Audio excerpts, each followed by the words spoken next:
Greetings, everyone. So again, a new chapter that we start.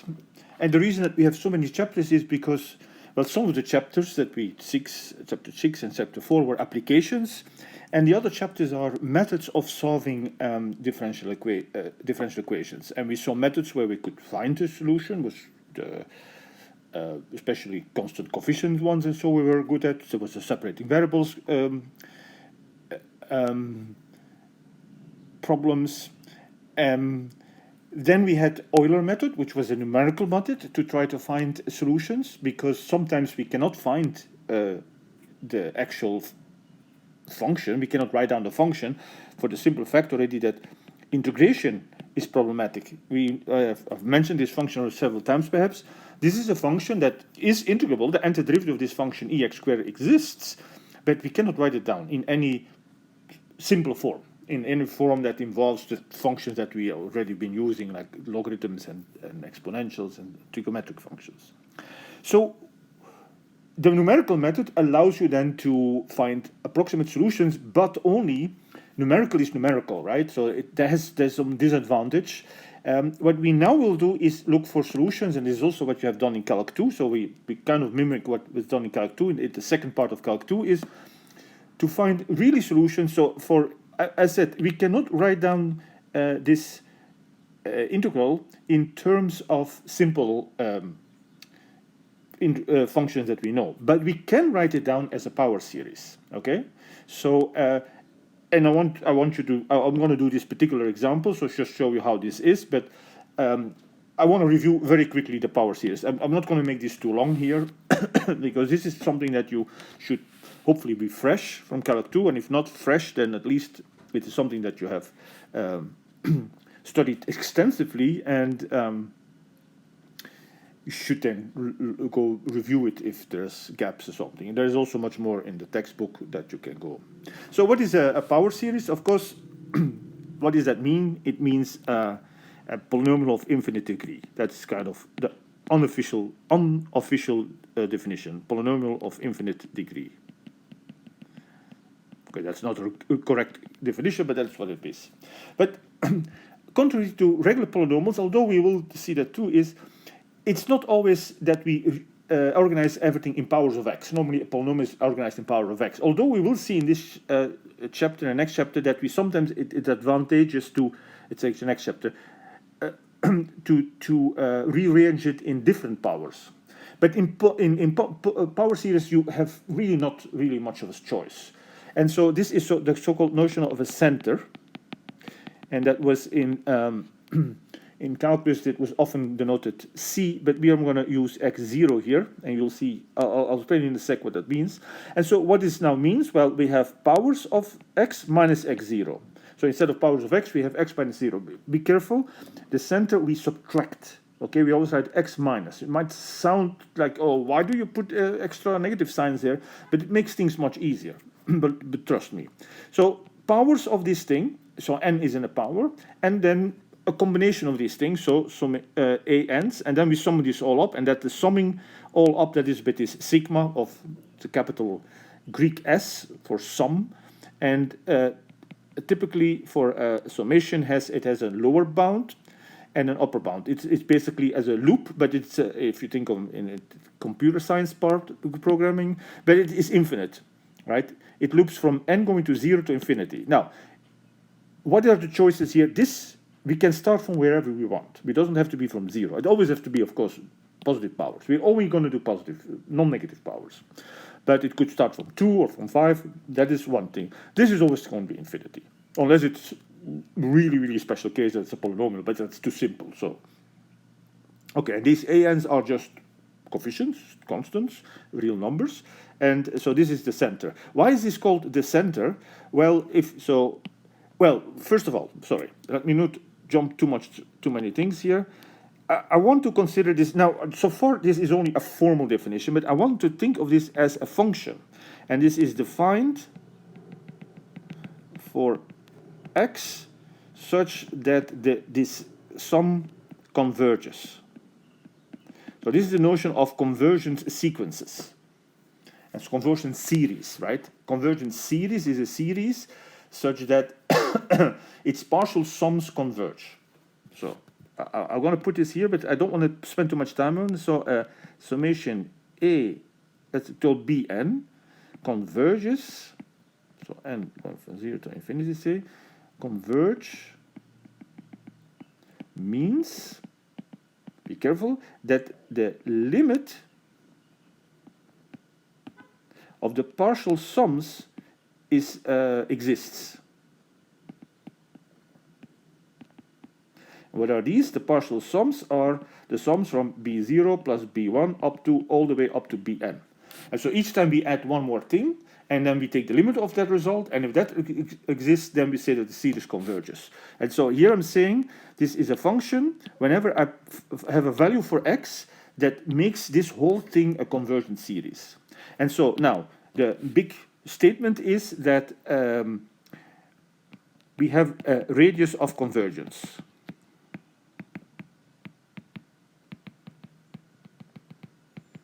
And that I call this, and it's all very often always denoted by R. And this means it's not just that there's some axes for which it works and some axes it doesn't work. The axes for which it works are always an interval. Well, interval between quotes, because I'll explain what I mean with that. But it's always something of the form x minus x0 less than R. You say, Professor, how is it an interval? Well, what does this mean? This means that, let's say, for instance, x minus 5 is less than 7. What that means? Well, that means that if this is 5, then x, you can think of this thing, it's perhaps not something that you right away think, but it is much easier to think of it as the distance between x and 5. And this says the distance has to be at most 7. So, in other words, you take 7 in that direction, 7 in that direction, and there is your interval. Okay, so you go 7 here, and you go 7 there, and so what is this? That's 12, and this is minus 2. So this is the same as this interval. This is how you do it graphically. Some people like it more algebraically. To say that an absolute value is less than 7 means that the number itself, sorry, let me do this in black, that the number itself, x minus 5, without absolute values, is between 7 and negative 7. Right? That is what this means. Now solve for x. Well, how do you do that? Plus 5 everywhere, right? Plus 5, plus 5, plus 5. And so you get minus 7 plus 5 less than x less than 12. Same answer. And so sometimes, sorry, people denote this by an interval is sometimes denoted like this, minus 2, 12. And the round brackets means that the endpoints are not included. If we would use square brackets, that means they are included. Now, we are not going to really use that notation, so I'm not going to bother too much about it. Okay. So there exists a radius of convergence, and in fact, we know how to calculate it. The textbook gives a formula, but it's simple. We do this. So to calculate this, use the ratio test. Okay. So I'm doing it on an example. Let's take the example. I'll take something that they also have in the book, if I can get there.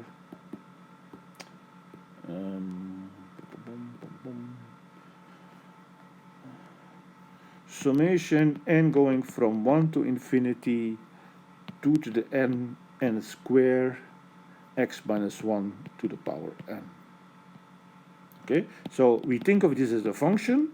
A priori it's a function, but the question is this what is the radius of convergence?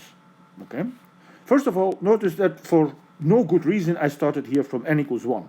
Well, for a good reason, because if n is 0, then this would be 0 anyway. But that really doesn't matter.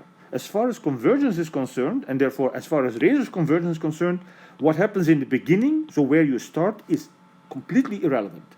It's what happens at the end when you go towards infinity, because it's all about limits that these things matter. Okay, so what is the ratio test? The ratio test, I remind you, if you have a series like that is the ratio test would be you calculate the limit of what? You take the absolute value of the general coefficient of the sequence, and that's the numerator. In the denominator, you put the same, but one index higher, and you take this limit. And if this limit is less than 1, we have convergence. So it has to be less than 1. Okay, let me not talk about anything else, just this particular case. So what does this mean in this case? So I'm looking for x's such that this converges. So I'm now pretending that x is some number that I have not made explicit, but it's a fixed x. And so the ratio test on this series then says, okay, what do you have to do? Well, you have to calculate a limit. And what is the Bn? Well, Bn is this whole spiel. And you have to take absolute values. Very, very important.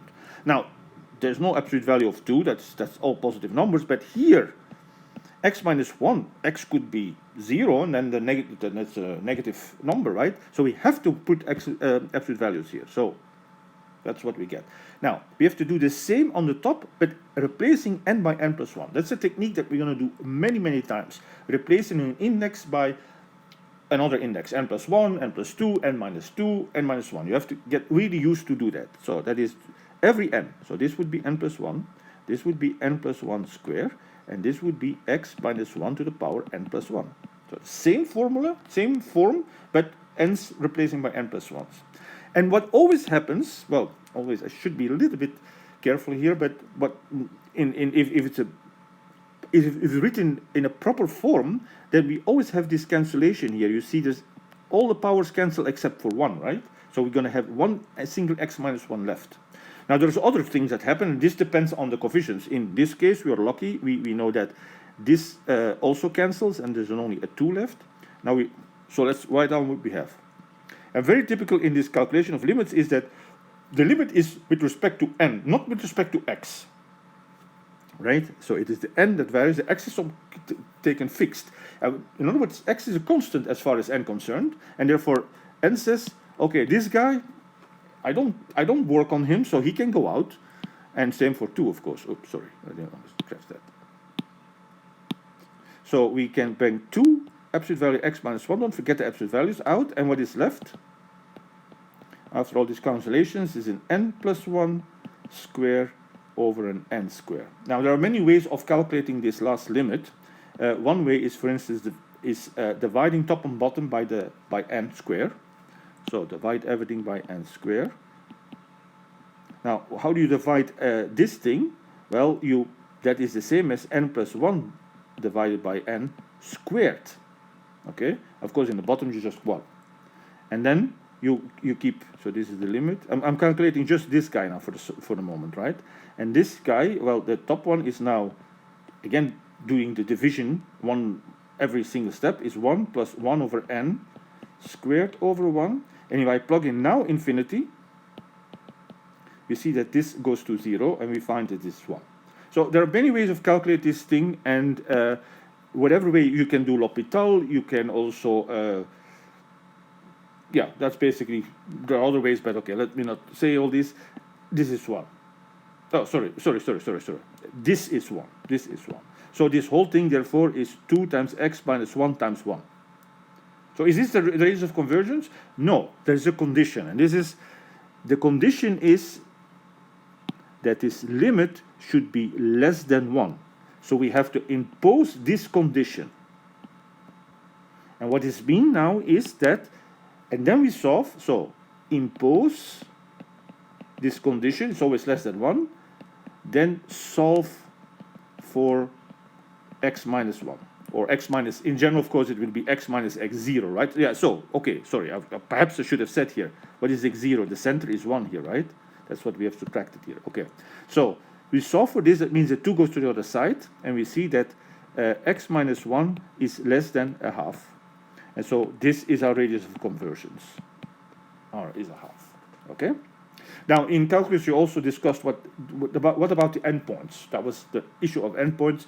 We're not going to talk about that, so I'm not even going to mention that. For us, it's going to be always the open interval, the interval not including the endpoints that we're interested in.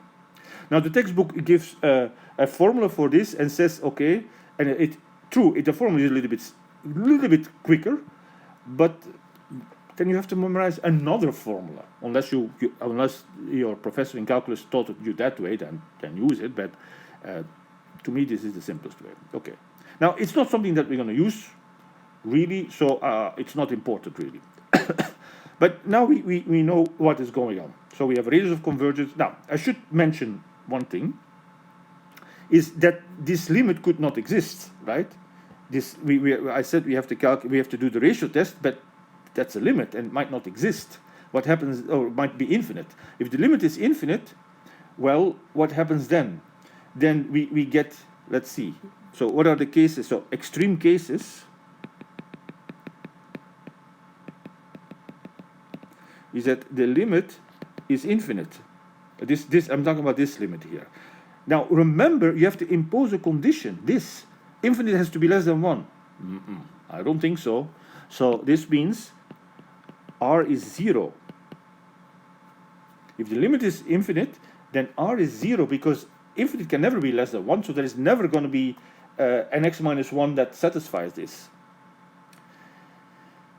Well, what does happen though? So what does it mean r is 0? Remember, r was the radius of convergence, and in the picture here I showed you, I erased the picture. What this actually means, I should perhaps make this, I'll make this in general, right? So perhaps this means, right? I said it in an example, but perhaps let's say it in general. We have the center x0, and you can go r steps there and r step there, and this is your interval of convergence. That's this one. Okay, that is what that is inequality. I showed it you on an example, but that's what the general thing is. So there's also, therefore, hence the word radius. The radius, not of a circle, but the radius of an airplane, how far an airplane can fly with a given gas tank. Okay, this is really what it means. How far can you go away from your center? Okay. Now, what is so special about the center is the center. Well, if I plug this in, so in here 1, if I plug in 1 for x, what happens? Well, everything is 0. So definitely, except for the first term perhaps, right? The first term, well, okay, in this case everything is 0, but it could be that there is a non-zero term. So in general, so if you plug in x equals x0, all these terms vanish except for n equals 0, because then this is then not there, right? So this means that you can always plug in x. You can always plug in x0, the center. And so we consider that the initial point. Our center is the initial point, and that's why we also use the same notation as we would use for the initial condition. Okay, so this is all coming from the same ideas. We will see it later how we're going to apply this. Okay, so this means, therefore, our picture, that what is this mean of it? What interval is this? Well, you take the center 1, and you can go a half this way, and you can go a half this way. So that would be 3 halves and a half. So this is the interval from a half to 3 halves. Okay, that is the meaning of these things. Now, why do we are interested in these things? Because many functions,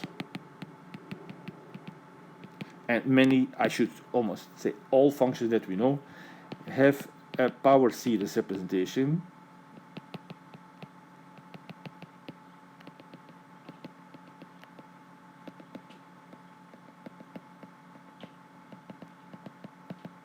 And we call that actually the Taylor series of the function f. Now, very, very quickly, but I'm not going to really bother too much about it. If f is a function, then its Taylor series is given by the following formula. Summation, you take the nth derivative of n, plug in the center, divide by n factorial, and you multiply x minus x0 to the power n. So the Taylor series at center, at x is x0 sometimes one says, or centered at 0. Let me write it that way. So that's, as I said, there's one extra thing, is that that we have a choice of center, which we don't really do for polynomials, although we can. For power series, it's important to do that. So the Taylor series centered at x0 is given by that formula, where it involves n derivatives and so on. And there's a whole theory about this. I'm just going to jump very quickly the gun here and say, for some of our series that we know, for instance, examples is ex, that is summation 1 over n factorial x to the n. So here we see that we are centered at 0. So the center is 0. That's very often the center is 0. For those that like to use the correct terminology, those are called Maclaurin series. That's just to please Mr. Maclaurin. Taylor and Maclaurin were both working on this thing, and they were kind of competing on who figured this out. So they each got some name to attach to it. Another one, for instance, let me do one that is perhaps that you also have seen, the geometric series. This is summation n going from 0 to infinity. Oh, so this from 0 to infinity. Yeah, I should be careful to write the endpoints because they do sometimes matter. X to the n. Now, it's again centered at 0 here, but there is a big difference. So let me not write the center here. But let's discuss the radius of convergence here. Here the radius of convergence. Oh, sorry, I was the extreme cases. I said the limit is infinity. What if the limit is 0? Well, sorry, that's the case that I'm now looking at, because if the limit is 0, this limit, remember, we have to impose a condition. It has to be less than 1. Duh, 0 is less than 1, so this is always, right? If this limit is 0, then this is always true. So then we have the opposite. The radius of infinity the radius is infinite. So in other words, it converges everywhere. That's what this means, right? In this case, the center doesn't really matter because you can go infinitely far in either direction. Doesn't matter from where you start.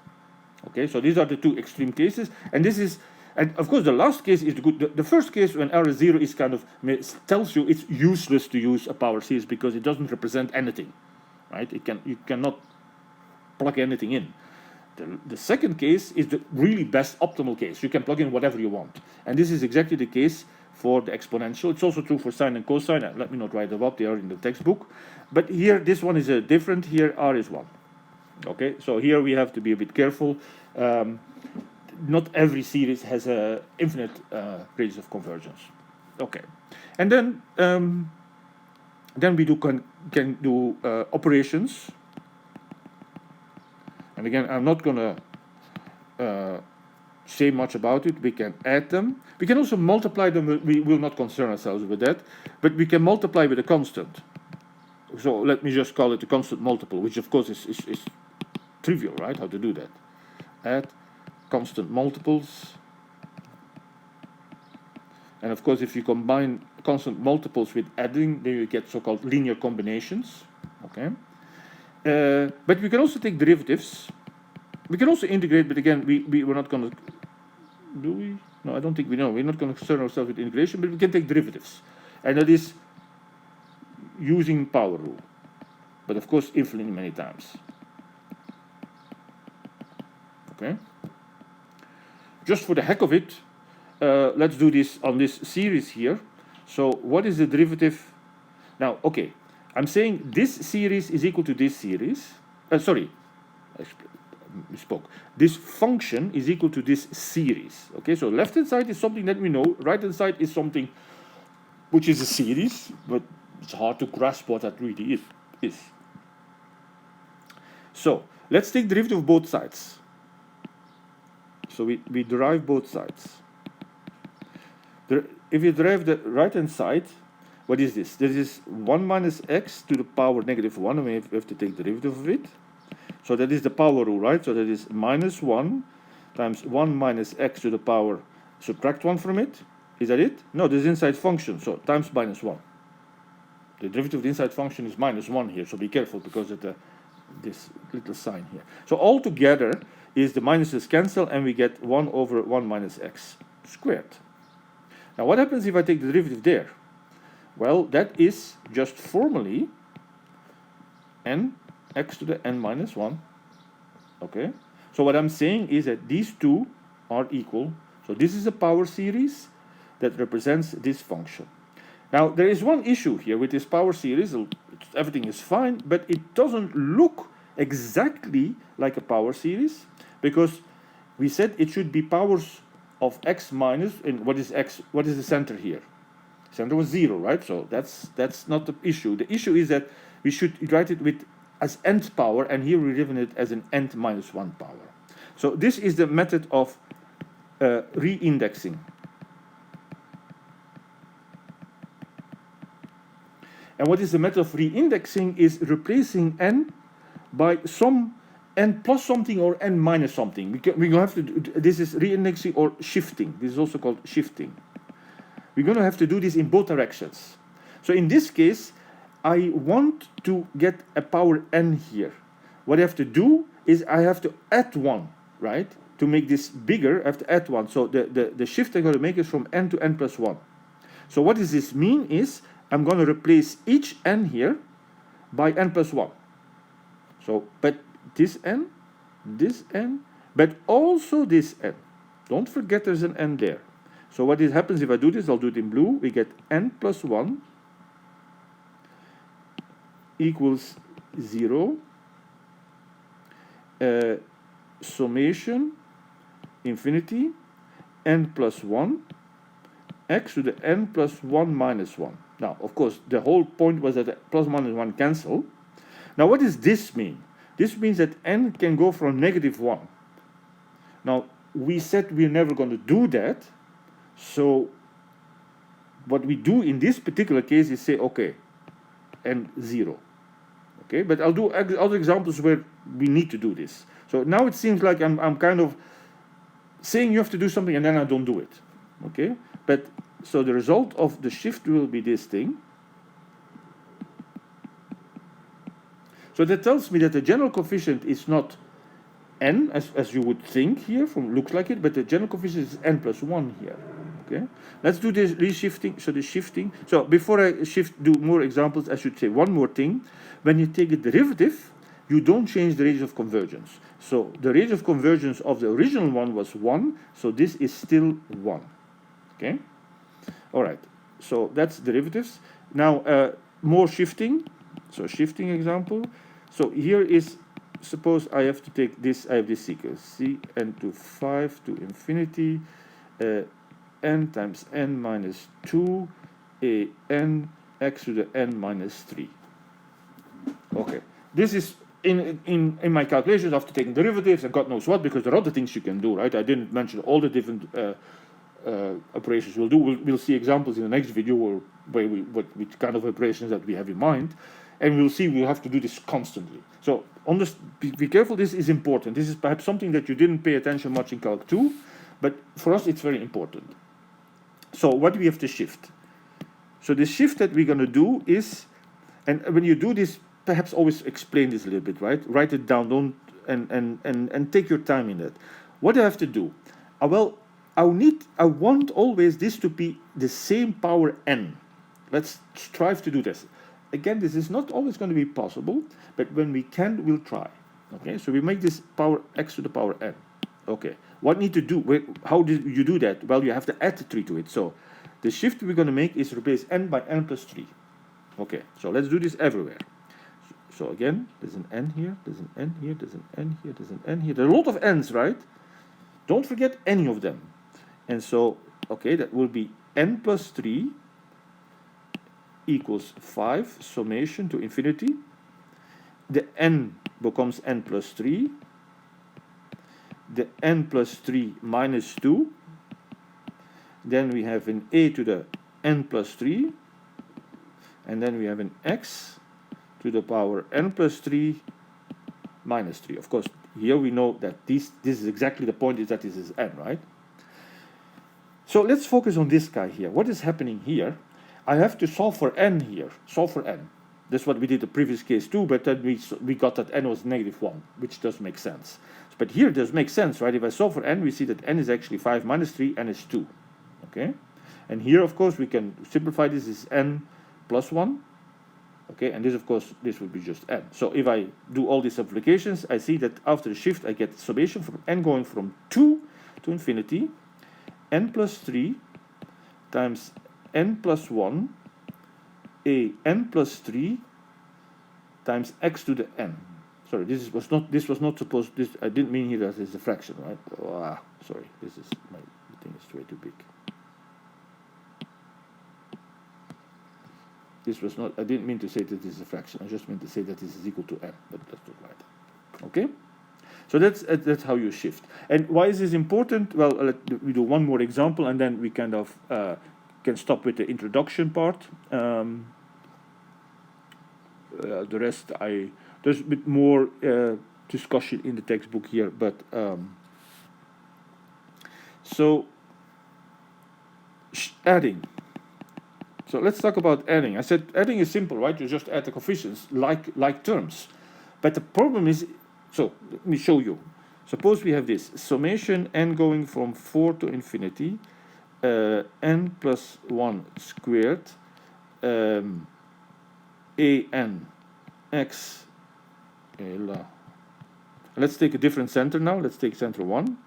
Let's take center 4. It only have to be 1. X minus n plus 1 plus summation n going from 3 to infinity, n minus 5 times n plus 1 times a n minus 3 x minus 4 to the power, sorry, it gets a little bit small here, let me try to rewrite this.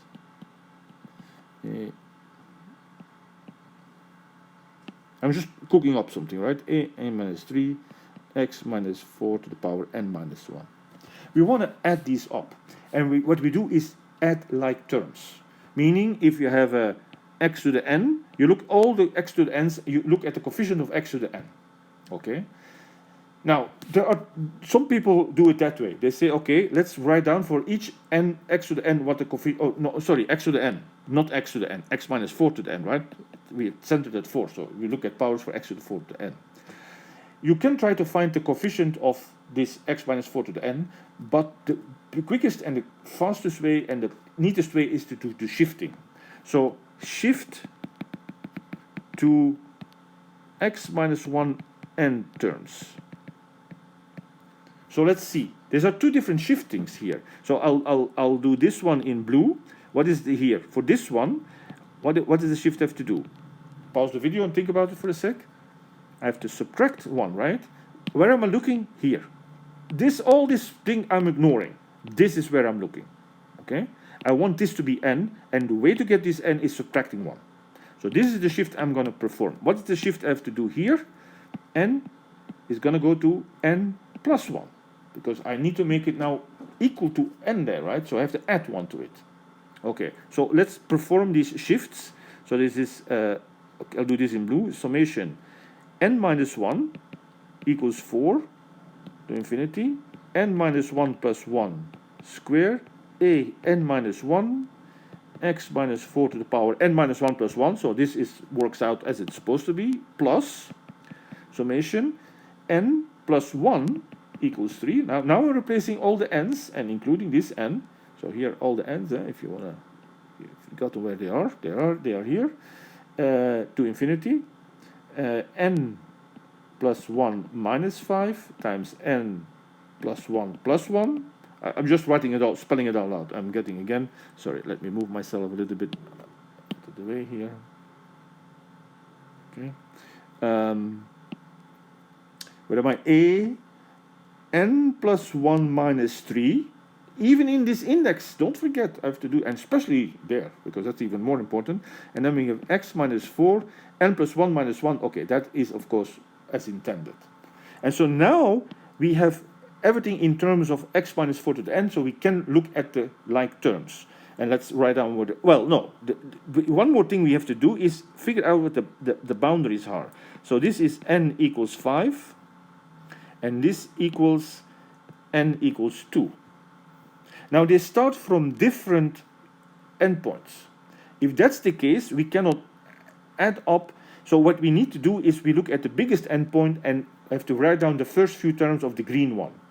So let's first simplify everything, right? So this becomes summation n going from 5 to infinity, n square, a n minus 1, x minus 4 to the n, to the n, not square, plus summation n going from 2 to infinity, n plus 1 minus 5 is n minus 4, n plus 1 plus 1 is n plus 2, a n minus 2, x minus 4 to the power n. Okay, so we have our x minus 4 to the n. The problem is that we don't have the same endpoints here. That is a nuisance that we see only once in a while, but it might happen. So what we would do then is we'll say, okay, we have to split this as, well, I have to write down the terms for n equals, so n equals 2 to 4, 2, 3, and 4, okay? And then the rest is from 5 to infinity. So I'm splitting it that way, okay? Because now I can, the ones that have, these two are now really the same, except that they have different coefficients. Okay, so let's do the boxed ones first. So that will be summation n equals 5 to infinity. This is x minus 4 to the n. And what is the coefficient? Well, we have an n squared a n minus 1. That comes from the first box. And from the second box, we get a plus, again, I need space. Plus, was it n minus 4 times n plus 1 times a n minus 2, and that's it. And now what about these guys? Well, let's plug in 2, 3, and 4. This is a finite sum, so I can actually work it out. If I plug in 2, I get plus, so I get a negative 2 times 4 times a 0 times minus 2 to the power n. Am I plugging x in x? Should I plug in 2 there? No. X stays, it's n that we're replacing. So be careful, right? So it's x minus 4 to the power 2. This is plugging 2. Let's plug in 3 plus minus 1 times 5 times a1, x minus 4 to the power 3 plus another one for 4. Well, that is 0 because n minus 4 is 0, right? So there's a 0 term. So we have 2 extra terms here, plus then this general term. Now this, as I said, these extra terms is not something that happens that often, but we will see this. And so therefore often we have to take care of these small powers, and then we have a nice formula for the general powers. So keep that in mind. So that is how you add if they are not matching. So be careful to when you do this. So when you add, you have to shift first that they have the same powers, and then you combine the like terms. Okay. All right. So this is all for the introduction, and now we're going to use these power series to solve differential equations, second order differential equations.